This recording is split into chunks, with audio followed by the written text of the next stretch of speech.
सबसे पहले मैं आपको अपनी अनुभव कहानी बताना चाहता हूँ। शीर्षक, मैं एक हल्के ट्रैक से टकरा गया हूँ। मैंने एक गर्मी के दिन सैंडल लगाए। मेरे दादाजी का हल्का ट्रैक सैंडल के अंगूठे से होकर भाग गया। ओह, मुझे लगा कि मेरी हड्डियां टूट गई हैं, लेकिन जब मैंने इसे धीरे से हिलाया, तो यह हिल गया। मैंने इसे अपने दादाजी से गुप्त रखा था। मुझे लगा कि मैं मरने जा रहा हूँ। मैं अब अच्छी तरह से जी रहा हूँ।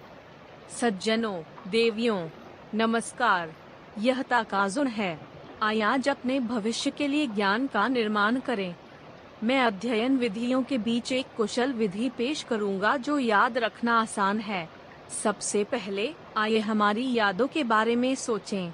मेमोरी को दीर्घकालिक स्मृति और अल्पकालिक स्मृति में विभाजित किया गया है।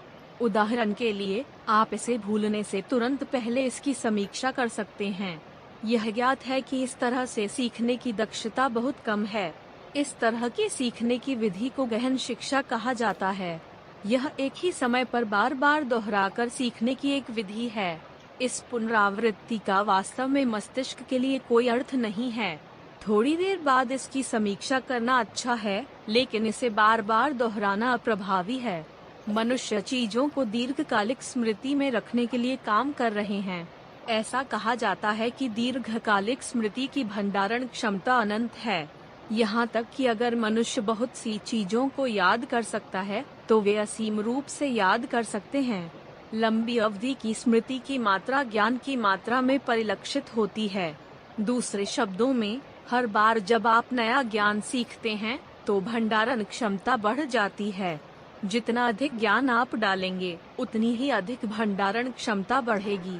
तो मनुष्य क्यों भूल जाते हैं जब वे असीम रूप से याद कर सकते हैं? जब मनुष्य चीजों को भूल जाते हैं, तो वे उन्हें नहीं भूलते, लेकिन वे उन्हें याद नहीं कर सकते। स्मृति सुराग का क्यों कमजोर है, या प्रासंगिकता इतनी कमजोर है कि आप उन्हें याद नहीं कर सकते हैं? यदि आप इसे बार बार दोहराना सीख रहे हैं, तो आप केवल अपनी अल्पकालिक स्मृति को बाहर निकालेंगे और इसे फिर से याद करेंगे। यदि आप दीर्घकालिक स्मृति बनने से पहले इसे दोहराते हैं, तो यह किसी भी समय दीर्घकालिक स्मृति नहीं बन जाएगा। तो हमें क्या करना चाहिए? मुझे यह एक बार याद है, और थोड़ी देर बाद यह दीर्घकालिक स्मृति बन जाता है। यह समीक्षा करना सबसे अच्छा है कि सुराग खो गया है या नहीं। दूसरे शब्दों में, हमें जो करना चाहिए वह उस ज्ञान को याद करना और समीक्षा करना है जो सुराग के आधार पर मानव सिर में दीर्घकालिक स्मृति बनने वाला है। याद रखना सीखना है।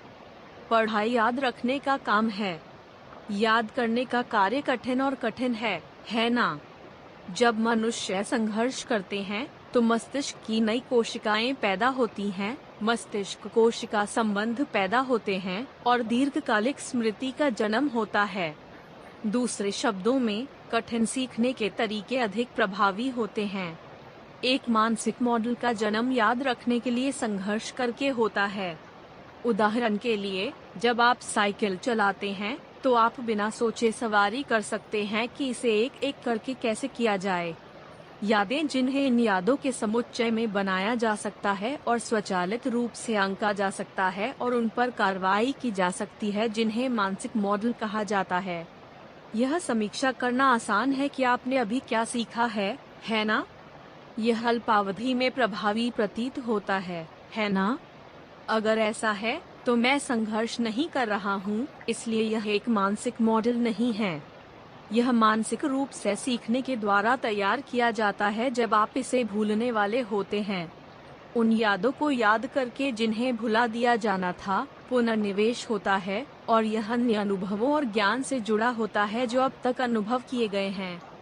यदि आप इसे कई बार याद करते हैं और इसे पुनर्निवेश के माध्यम से पिछले अनुभवों से जोड़ते हैं, तो संबंध गहरा हो जाएगा और आपकी याददाश्त में सुधार होगा।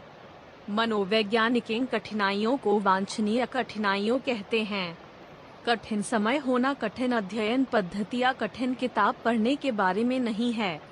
कृपया इसे संदर्भ के रूप में उपयोग करें। यदि आपको यह उपयोगी लगता है, तो कृपया मुफ्त में पंजीकरण करें। हर व्यक्ति में हमेशा अपना जीवन बदलने की शक्ति होती है। आज सबसे छोटा दिन है।